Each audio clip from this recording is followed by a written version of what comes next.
Kennen Sie noch so Storys von der Zeit, als Sie angefangen haben? Die Hauptstory war für mich, dass ich meine Frau dort kennengelernt habe. Ah, Sie haben Ihre Frau da kennengelernt? Ja. Was machen wir heute? Wir machen Interviews, weil im Koalitionsvertrag der sogenannten Ampelkoalition in Deutschland steht, dass man jetzt einen Verfassungsvertrag erarbeiten möchte, oder dass das zumindest das Ziel ist. Und da soll dann drin stehen, dass wir in Europa einen Bundesstaat bekommen. Und das ist eigentlich das Ziel der Europa-Union, den europäischen Bundesstaat.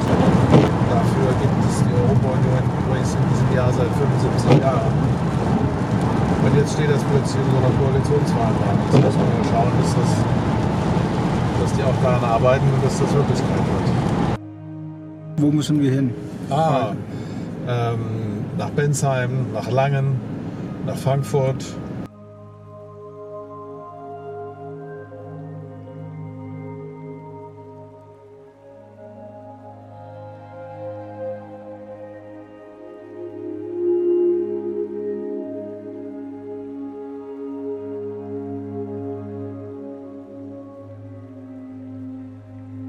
Mein Name ist Wolfgang Freudenberger. Ich bin Kreisvorsitzender der Europa-Union Bergstraße und wohne in Birkenau im Odenwald.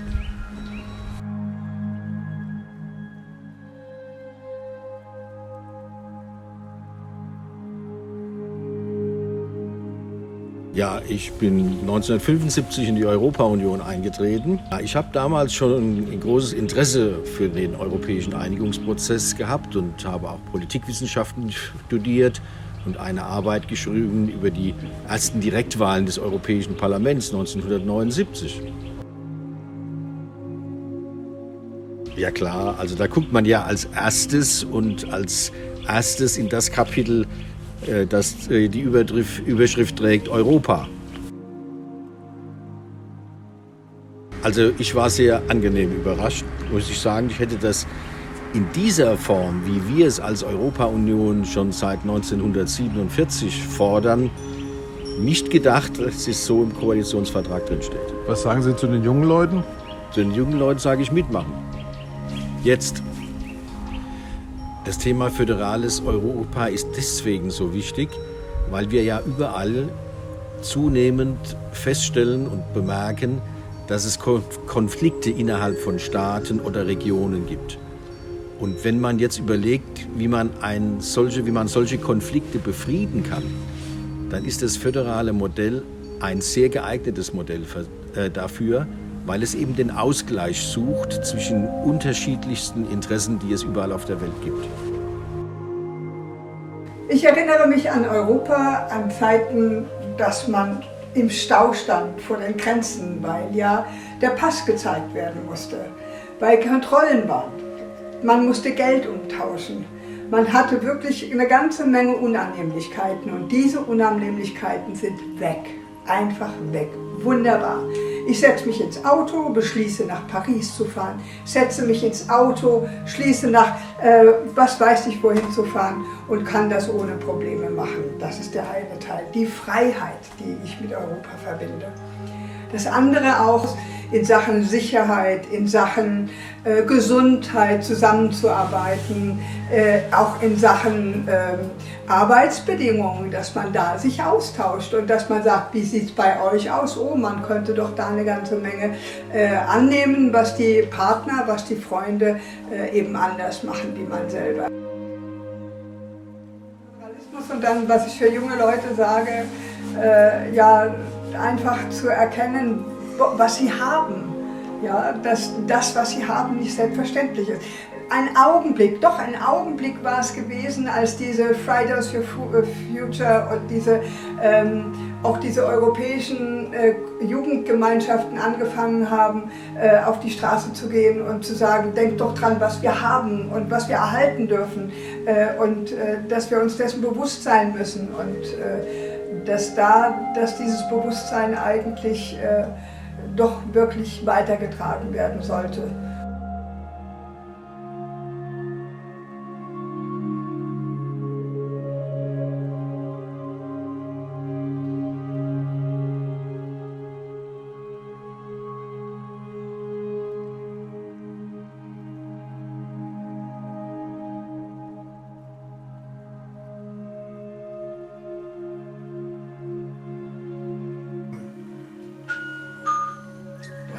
Das sind sie, die zwei. Ja. Dann gehe ich gerade mal Ja. aufmachen.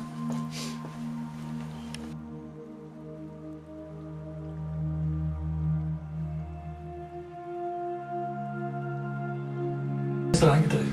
72 Jahre ist er im Januar dabei, hat er gesagt. Ja, ich bin am 1. Januar 1950 Mitglied der Europa geworden. Das heißt, also Bund Europäischer Jugend war das Ja, genau. damals. Ja. Und natürlich war das im Dezember oder sowas ist das gemacht worden, per Datum 1. Januar 1950. Und dann bin ich am 1. Januar 22, bin ich dann 72 Jahre Mitglied von dem Club. Ja. Und hier war ich 18 Jahre lang Kreisvorsitzender Hier in, und bin heute Ehrenvorsitzender, weil man so alte Leute mal ersetzen muss. und das war aber schon im Kreis Offenbach da, ne? Das war im Kreis Offenbach in Frankfurt. Da war ich natürlich Mitglied des Vorstands. Ich bin Gerhard Esters, Jahrgang 1929.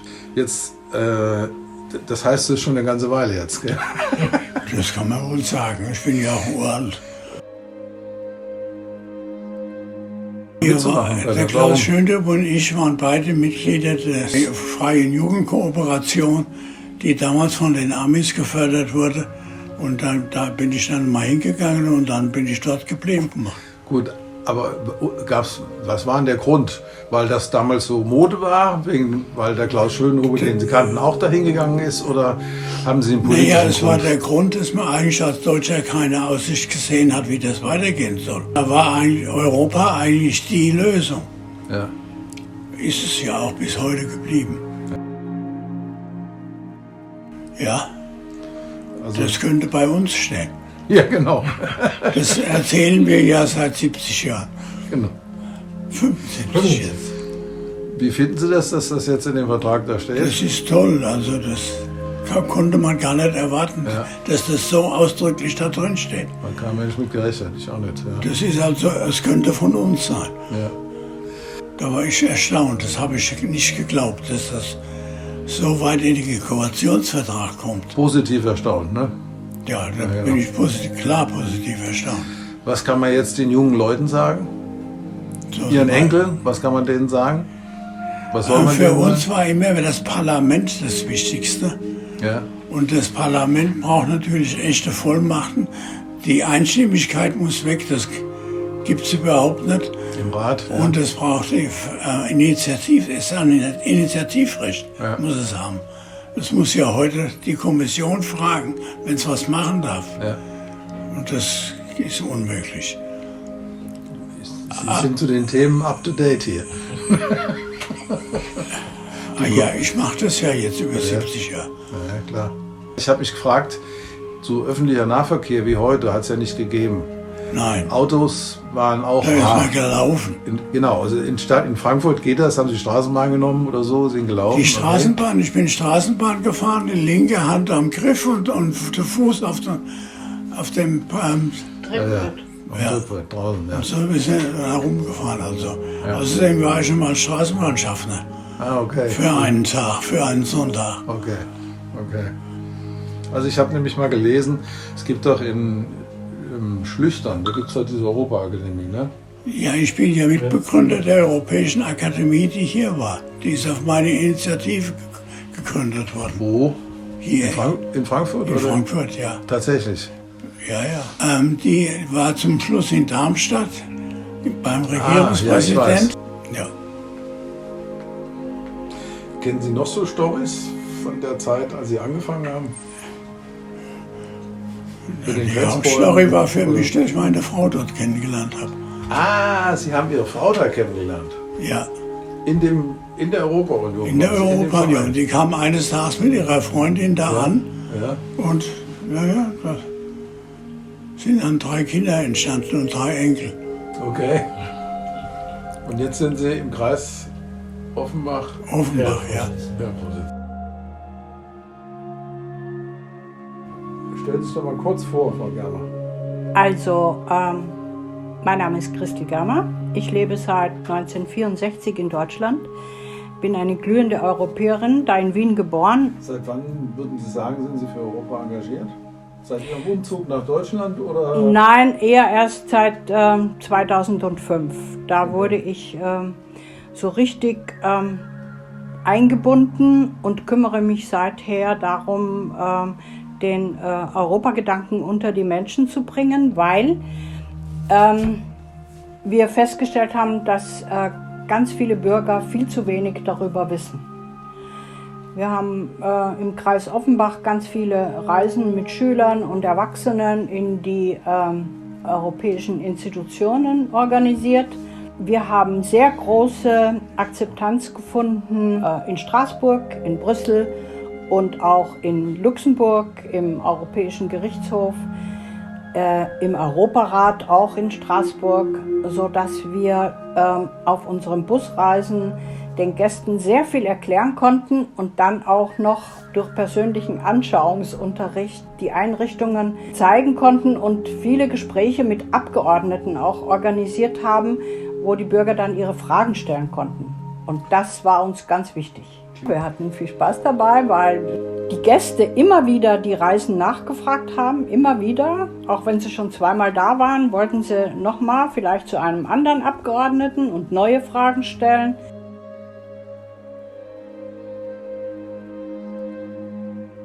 Das haben wir mitbekommen, denn die Europa-Union hat ja vor 2 Wochen einen Bundeskongress gehabt und der Geschäftsführer des Bundeskongresses hat, nachdem der Koalitionsvertrag veröffentlicht wurde, mit großer Freude festgestellt, dass ganz langen Wünsche der Europa-Union in diesem Koalitionsvertrag verankert sind. Und sollte der so umgesetzt werden, wäre das für uns wie Weihnachten und Ostern zusammen. Und wir wären sehr begeistert, wenn das Parlament Initiativrecht bekäme, das Parlament noch mehr zu sagen hätte, wenn diese Einstimmigkeit abgeschafft würde, wenn es Mehrheitsbeschlüsse gäbe und wenn ein europäischer Bundesstaat entstehen würde. Das ist das Ziel der Europa-Union und dafür setzen wir uns ein. Was kann man jetzt jungen Leuten sagen anhand dieses Beispiels? Mitarbeiten, mitarbeiten, mitarbeiten. Okay.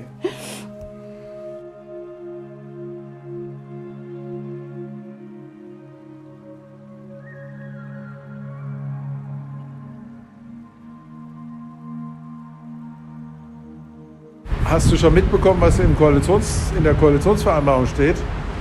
Ich habe dank der Initiative engagierter Mitglieder der Europa-Union mir ab Seite 130 durchgelesen und war ganz überrascht, wie deutlich dort Aussagen getroffen worden sind. Das hat mich überrascht. War das eine positive Überraschung? Positiv, absolut positiv. Ja. Vor allen Dingen sehe ich da erhebliches Konfliktpotenzial mit unseren Nachbarländern wie Polen. Also wenn das wirklich umgesetzt wird, was da drin steht, dann Mut. Was kann man jetzt den jungen Leuten sagen? Das ist ein echter Wink für die Zukunft. Also da kann man drauf aufbauen. Und wenn da wirklich nur ein Teil davon verwirklicht wird, dann sehe ich den Frieden und die wirtschaftliche Stabilität gesichert. Aber die müssen mitmachen. Also es ist nicht so, zurücklehnen geht da nicht. Da muss wirklich mitgemacht werden.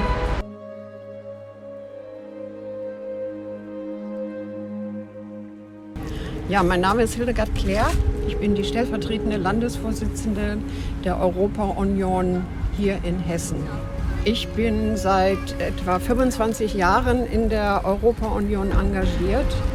Ich muss sagen, ich bin über die Politik ein bisschen dahin gekommen. Ich bin viel in der Welt unterwegs gewesen und als ich in den Hessischen Landtag kam, war ich mit dabei, einen ersten Europaausschuss im Landtag zu etablieren und ich bin dann auch dort Mitglied geworden. Und dann traf ich plötzlich ganz viele Menschen hier aus der Gegend im Hochtaunus, die Mitglieder der Europa-Union waren und die gesagt haben, Sie müssen da mitmachen unbedingt. Und das habe ich dann auch getan. Und vor allen Dingen, ich konnte nicht nur politisch darüber streiten, sondern ich konnte aktiv etwas in Bewegung setzen, weil wir ja in der Europa-Union überparteilich sind. Deswegen war das sehr viel schöner, als wenn man sich wirklich, wie bei uns im Landtag, dann über Europa manchmal sehr heftig gestritten hat. Und die Europa-Union will ja den europäischen Bundesstaat. Das ist richtig.